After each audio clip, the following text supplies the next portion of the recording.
মীরা একটি কলসি নিয়ে পুকুরের ধারে দাঁড়িয়েছিল।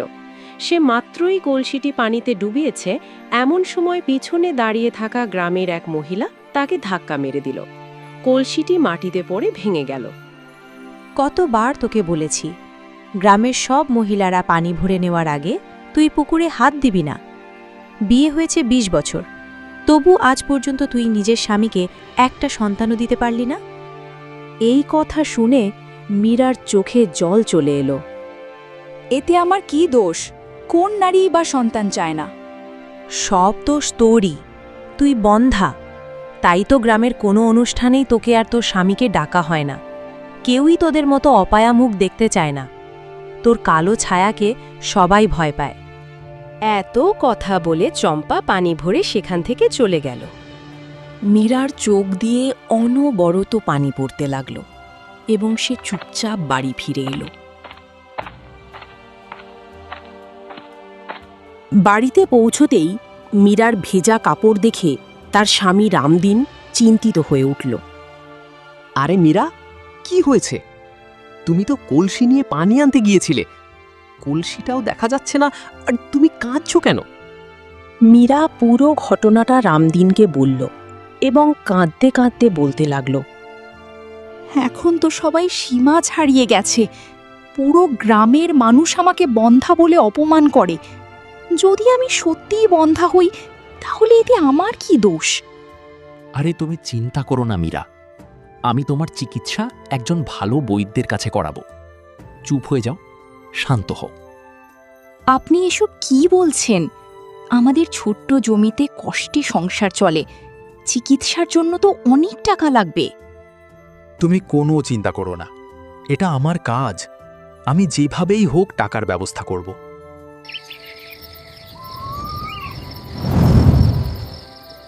পরের দিন রামদিন গ্রামের মহাজন দুর্গাদাসের কাছে গেল।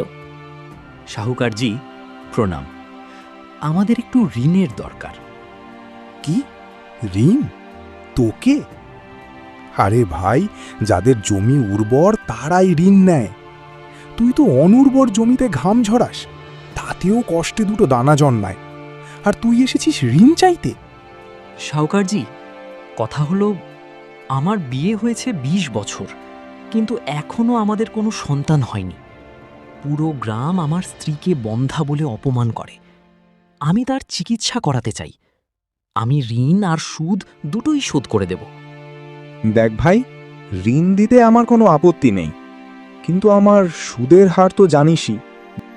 দুর্গাদাস হেসে কিছুক্ষণ ভাবল, তারপর রামদিনকে ঋণ দিয়ে দিল।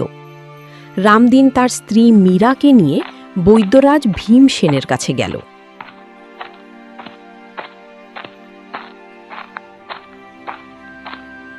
দেখো রামদিন, তোমার স্ত্রীর মধ্যে বন্ধাত্বের লক্ষণ তো আছে, তবে চিন্তার কিছু নেই। আমি কিছু জড়িবুটি দেব, এরপরও যদি কিছু না হয় তাহলে তোমার স্ত্রী কোনোদিন মা হতে পারবে না। আমার ভগবানের উপর ভরসা আছে বৈদ্যজি।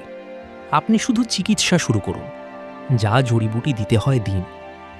বৈদ্যরাজ চিকিৎসা শুরু করলেন, কিন্তু মাসের পর মাস কেটে গেলেও কোনো ফল পাওয়া গেল না। রামদিনের সমস্ত টাকা শেষ হয়ে গেল।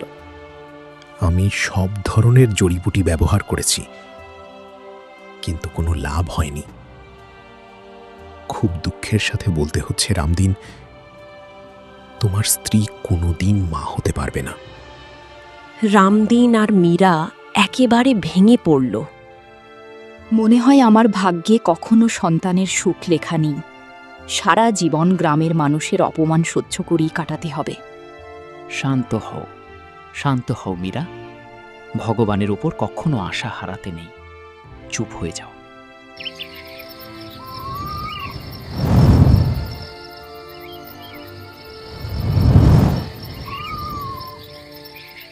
রামদিন নিজের অনুর্বর জমিতে লাঙল চালাচ্ছিল। ঠিক তখনই দুর্গাদাস সেখানে এসে পৌঁছাল।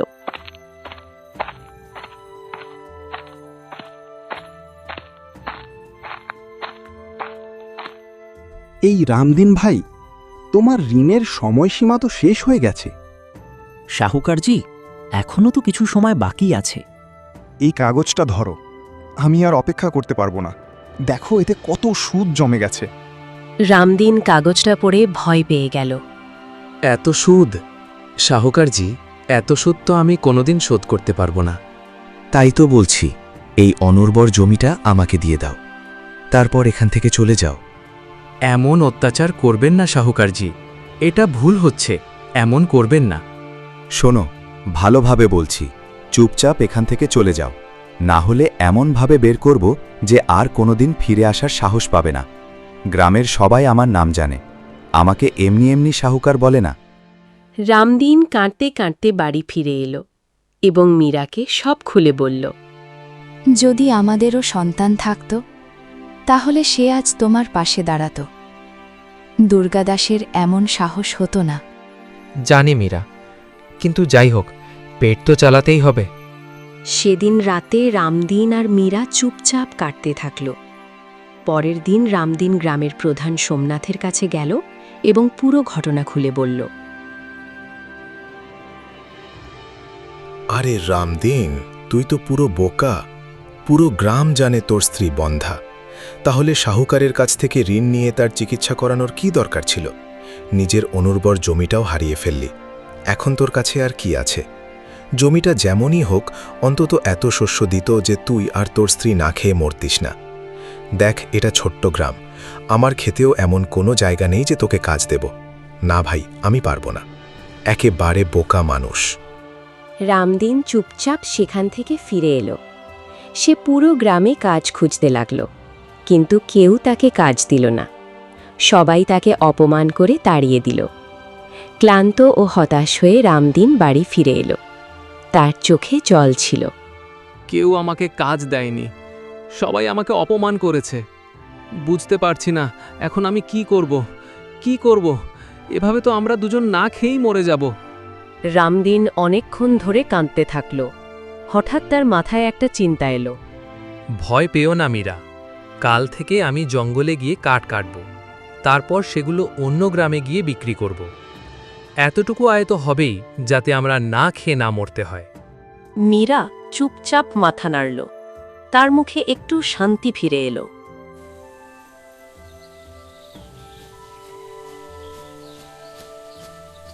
পরের দিন রামদিন কুঠার নিয়ে জঙ্গলে চলে গেল।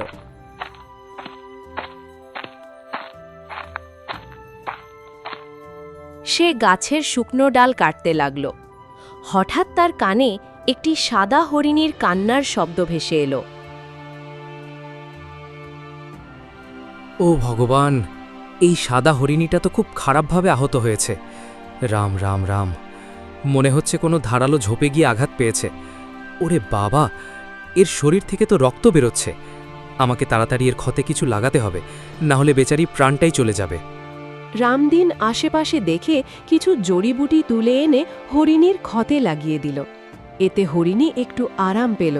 তার চোখ দিয়ে জল পড়তে লাগল। তখন রামদিন দেখল হরিণীটি গর্ভবতী। আরে, তুই তো গর্ভবতী। তোকে যদি এখানে ফেলে রেখে যাই, তাহলে কোনো বাঘ বা চিতা তোকে মেরে ফেলবে, আর তোর বাচ্চাটাও বাঁচবে না। চল, তোকে আমি আমার বাড়িতে নিয়ে যাই। আয় আয় আমার সঙ্গে। রামদিন কাঠের বোঝা তুলে নিল এবং সাদা হরিণীটিকে সঙ্গে নিয়ে বাড়ি ফিরে এলো। হরিণীটিকে দেখে মীরা অবাক হয়ে গেল। আরে, এটা কি? এই সাদা হরিণী কোথা থেকে নিয়ে এলে? আরে মীরা, হরিণীটা আহত ছিল আর বেচারি গর্ভবতীও। একে জঙ্গলে ফেলে আসলে মরে যেত, আর এর বাচ্চাটাও বাঁচত না। আপনি একদম ঠিক কাজ করেছেন। ভালোই হয়েছে যে আপনি একে বাড়িতে নিয়ে এসেছেন। আচ্ছা শোনো, আমি এখন অন্য গ্রামে গিয়ে কাঠ বিক্রি করে আসি, আর এর জন্য কিছু খাবারও নিয়ে আসব। এই কথা বলে রামদিন চলে গেল। সন্ধ্যায় কিছু খাবার দাবার আর হরিণীর জন্য ঘাস নিয়ে ফিরে এলো। খুব আদর করে সাদা হরিণীটাকে খাবার দিল। হরিণী সঙ্গে সঙ্গে খেতে শুরু করল। মনে হচ্ছে বেচারি অনেক দিন ধরে না খেয়েছিল। আমাদের ওর খুব যত্ন নিতে হবে।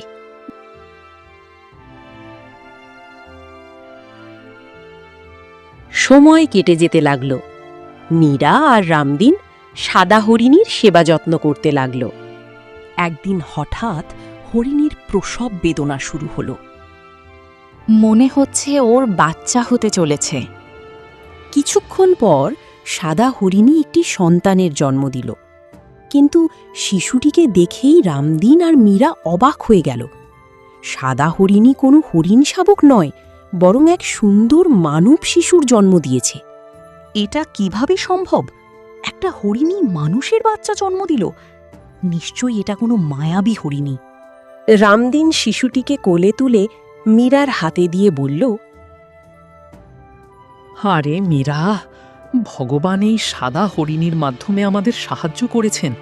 আহা, দেখো তো কত সুন্দর। মীরা শিশুটির দিকে তাকালো। তার চোখে মাতৃত্বের স্নেহ ভরে উঠল। ঠিক তখনই সাদা হরিণী মানুষের কণ্ঠে কথা বলল। এ আমার ছেলে, একে নিজের সন্তানের মতো লালন পালন করো। হরিণীর মুখে মানুষের ভাষা শুনে রামদিন চমকে উঠল। তুমি তো একটা হরিণী, মানুষের ভাষায় কথা বলতে পারো কিভাবে? চাইলেও আমি তোমাদের এই রহস্য বলতে পারবো না। যদি বলে ফেলি তাহলে আমি জ্বলে ছাই হয়ে যাব। এই কথা শুনে রামদিন আরও অবাক হয়ে গেল। যখন আমার ছেলে 20 বছর বয়সী হবে এবং যুবক হবে, তখন তাকে আমার সম্পর্কে সব জানাবে। এ কথা বলেই সাদা হরিণী রঙিন আলো ছড়িয়ে হঠাৎ অদৃশ্য হয়ে গেল। রামদিন ভীত অবস্থায় ঘরে এসে পুরো ঘটনা মীরাকে বলল। হে ভগবান, কি ছিল ওই সাদা হরিণী, কিছুই বুঝতে পারছি না। আমার সবসময় ইচ্ছে ছিল যদি আমার একটা ছেলে হতো, তাহলে তার নাম রাখতাম শান্তনু। আমরা এর নাম শান্তনু রাখব। আরে একদম ঠিক বলেছ। আমার বিশ্বাস আমাদের ছেলে শান্তনু বড় হয়ে একদিন আমাদের দারিদ্র্য দূর করবে। এভাবেই সময় কেটে যেতে লাগল। শান্তনু, রামদিন আর মীরার স্নেহে বড় হতে লাগল। রামদিন প্রতিদিন জঙ্গলে যেত, কাঠ কাটত আর পাশের গ্রামে গিয়ে বিক্রি করত।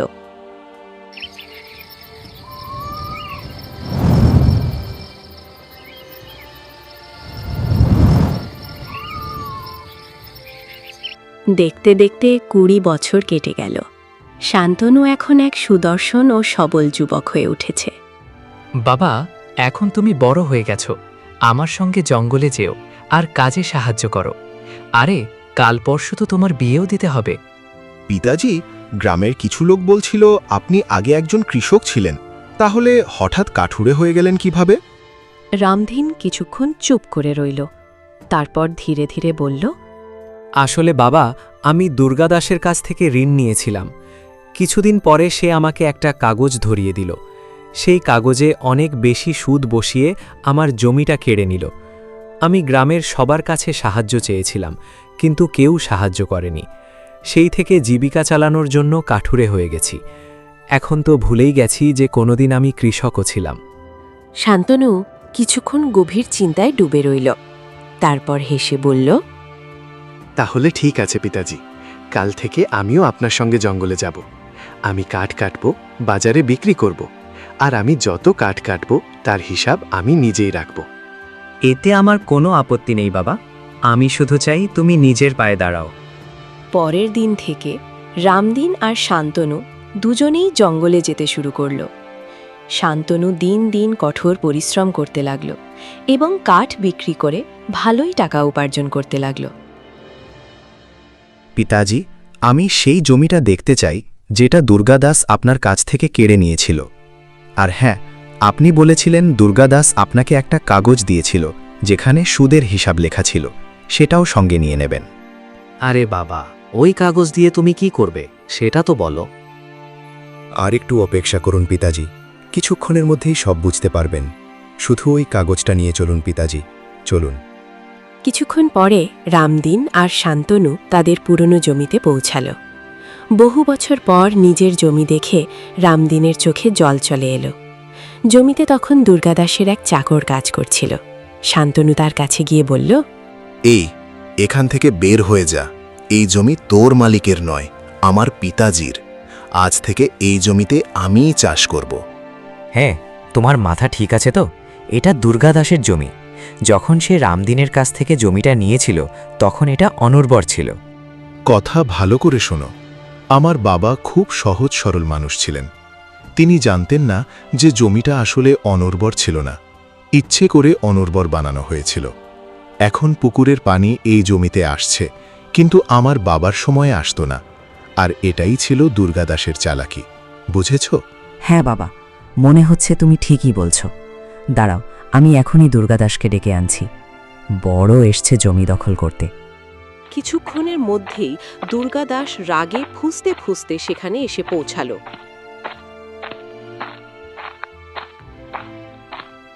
তোর এত বড় সাহস! তুই আমার জমি থেকে আমার লোককে বের করে দিচ্ছিস?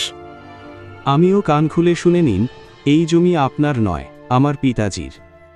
তোর বললেই এটা তোর বাপের জমি হয়ে যাবে নাকি? তোর বাবা আমার কাছ থেকে ঋণ নিয়েছিল আর শোধ করতে পারেনি, তাই আমি তার জমি নিয়ে নিয়েছি, বুঝেছিস? শান্তনু কাঠ বিক্রি করে জমানো টাকা দুর্গাদাসের সামনে ছুঁড়ে ফেলল। এ নিন আপনার ঋণের টাকা। কালকের ছোকরা এসে আমাকে অপমান করছে। এটা বল, এর সুদ কে দেবে? তোর বাপের বাপ। সুদ? আপনি ২০ বছর ধরে আমার বাবার জমি দখল করে রেখেছেন, এটাই তো সুদ। আপনি বেশি সুদ লাগিয়ে জমিটা কেড়ে নিয়েছিলেন শুধু এই কারণে যে তাদের কোনো সন্তান ছিল না। এখন তাদের ছেলে তাদের পাশে দাঁড়িয়ে আছে, আর আমি আপনাকে ভয় পাই না। দুর্গাদাস কিছু বলতে যাচ্ছিল, তখনই শান্তনু তাকে সতর্ক করে দিল।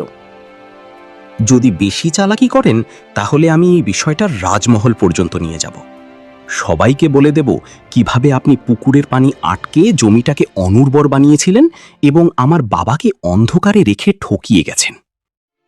শান্তনুর দৃঢ় কণ্ঠ শুনে দুর্গাদাস কিছুটা ভয় পেয়ে গেল। অপমানের আগুনে ভিতরে ভিতরে জ্বলতে লাগলো দুর্গাদাস। বেটা? আরে কিসের বেটা? কেমন বেটা? সারা গ্রাম জানে রামদিনের স্ত্রী একজন বন্ধা। যেমন তার জমি অনুর্বর, তেমনি তার বউও বন্ধা। আরে রামদিন তোকে হয়তো এটা বলেছে যে সে আমার কাছ থেকে ঋণ নিয়েছিল, কিন্তু হয়তো এটা বলেনি কেন সেই ঋণ নিয়েছিল। আসলে সে ওই ঋণ নিয়েছিল তার বন্ধা স্ত্রীর চিকিৎসার জন্য। রামদিনের স্ত্রী কোনো দিন মা হতে পারত না, আর যখন সে মাই হতে পারত না তখন তুই তার ছেলে হলি কিভাবে? হয়তো রামদিন তোকে কোথাও থেকে চুরি করে এনেছে, অথবা কেউ তোকে জন্ম দিয়ে নালায় ফেলে দিয়েছিল আর রামদিন তোকে তুলে এনেছে। বড় এসেছে ছেলে সাজার। শোন, তুই রামদিনের ছেলে না, তুই কারো পাপ, একটা পাপ যে রামদিনের ঘরে বড় হচ্ছে। এ কথা বলেই দুর্গাদাস রাগে ফুঁসতে ফুঁসতে চলে গেল।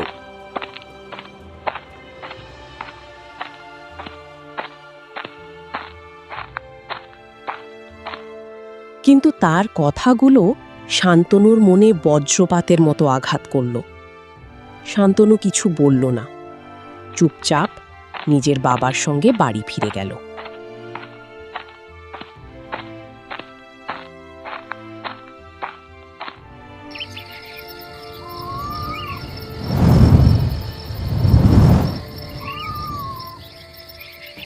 পরের দিন শান্তনু খুব শান্ত ছিল। পিতাজি, দুর্গাদাস যা বলেছে সেটা কি সত্যি? মা কি সত্যিও কখনো মা হতে পারতেন না? দয়া করে আমাকে সত্যিটা বলুন। রামদিন চুপচাপ শান্তনুর দিকে তাকিয়ে রইল। মীরার চোখ দিয়ে জল গড়িয়ে পড়তে লাগল। বাবা, দুর্গাদাসের কথায় কান দিও না। সে তোমাকে অপমান করেছে কারণ তুমি তার অহংকার ভেঙে দিয়েছ, কিন্তু সত্যি সেটা নয় যা সে বলেছে। আমরা তোমাকে কোথাও থেকে চুরি করে আনিনি, আর কেউ তোমাকে নালায় ফেলে যায়নি। না বাবা, তুমি কারো পাপ নও। এখন সময় এসেছে তোমাকে সব সত্যি বলার। শোনো বাবা, ঘটনা হলো। তারপর রামদিন শান্তনুর জন্মের পুরো ঘটনা খুলে বলল। সাদা হরিণী, তার অলৌকিক কথা, আর রহস্যময়ভাবে অদৃশ্য হয়ে যাবার সব কিছু। কি? আপনি এসব কি বলছেন? আমাকে একটা সাদা হরিণী জন্ম দিয়েছিল? আমার মা একটা হরিণী?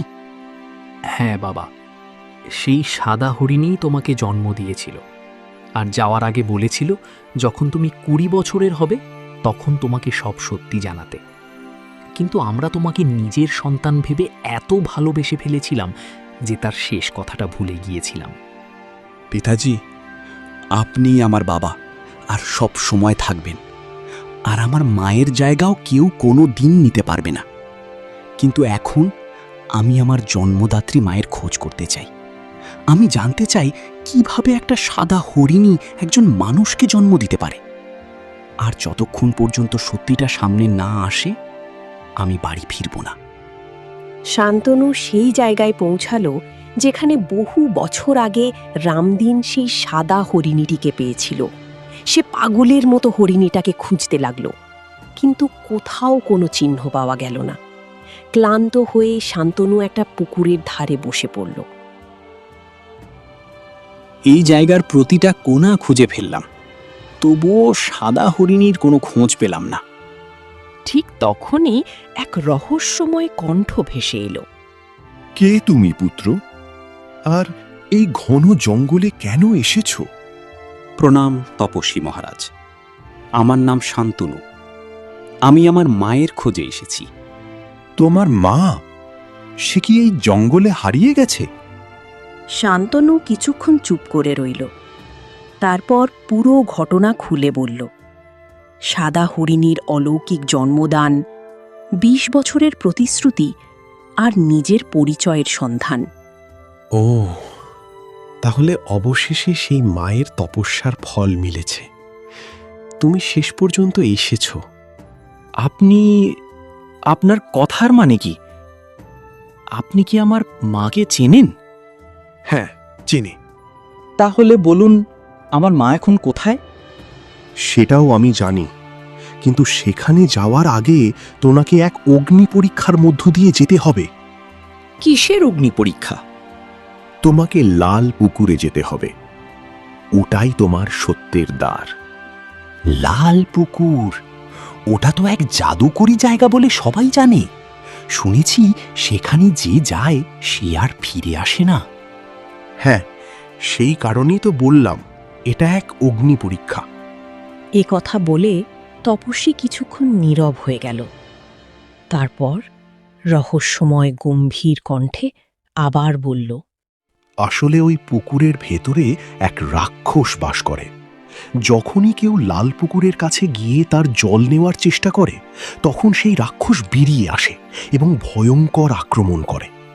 যদি মানুষ ভয় পেয়ে যায়, তাহলে রাক্ষস তাকে মেরে পুকুরের ভেতরে ফেলে দেয়। কিন্তু যদি সে ভয় না পায়, তাহলে রাক্ষস তার কোনো ক্ষতি করতে পারে না। আর সেখান থেকেই শুরু হবে সেই রাক্ষসের শেষ। ও, তার মানে আজ পর্যন্ত কেউই ওই রাক্ষসকে হারাতে পারেনি? কারণ ওই রাক্ষসের ভয়ঙ্কর চেহারা দেখে বড় বড় বীর যোদ্ধারাও ভয় কাঁপতে শুরু করে। যদি তুমি তোমার মায়ের সন্ধান সম্পূর্ণ করতে চাও, তাহলে প্রথমে তোমাকে লাল পুকুর থেকে জল আনতে হবে। কিন্তু ওই জলের সঙ্গে আমার মায়ের কি সম্পর্ক? আমি কিছুই বুঝতে পারছি না। সব রহস্য পরে বলবো। আগে তুমি পুকুর থেকে জল নিয়ে এসো। তবে মনে রেখো, তুমি জল ভরার সঙ্গে সঙ্গেই রাক্ষস উপস্থিত হবে। তোমার মনে যদি সামান্য ভয় থাকে, তাহলে তুমি আর কখনো ফিরে আসতে পারবে না। শান্তনু কিছুক্ষণ গভীর চিন্তায় ডুবে রইল, তারপর মাথা তুলে দৃঢ় কণ্ঠে বলল, যদি আমার মায়ের কাছে পৌঁছানোর পথ এটাই হয়, তাহলে আমি ওই রাক্ষসকে ভয় পাব না। অনেকক্ষণ খোঁজার পর শান্তনু জঙ্গলের মাঝখানে একটি পুকুর দেখতে পেল। পুকুরের পানি ছিল রক্তের মতো লাল। সাহস নিয়ে শান্তনু পুকুরের ধারে এগিয়ে গেল। সে কমণ্ডল বের করল আর পানি ভরতে শুরু করতেই হঠাৎ পুকুরের ভিতর থেকে এক বিশাল দেহী ভয়ঙ্কর দানব বের হয়ে আসলো। তো বন্ধুরা, তোমাদের কি মনে হয়, শান্তনু কি সেই রাক্ষসটাকে মেরে সেখান থেকে জল নিয়ে আসতে পারবে, নাকি সে এখানে রাক্ষসটার হাতেই শেষ হয়ে যাবে? সেটা দেখতে পারবে দ্বিতীয় পর্বে। তাই সবাই দ্বিতীয় পর্বের জন্য ভিডিওতে একটা লাইক করি, চ্যানেলটাকে সাবস্ক্রাইব করি, দ্বিতীয় পর্ব লিখে কমেন্ট করুন।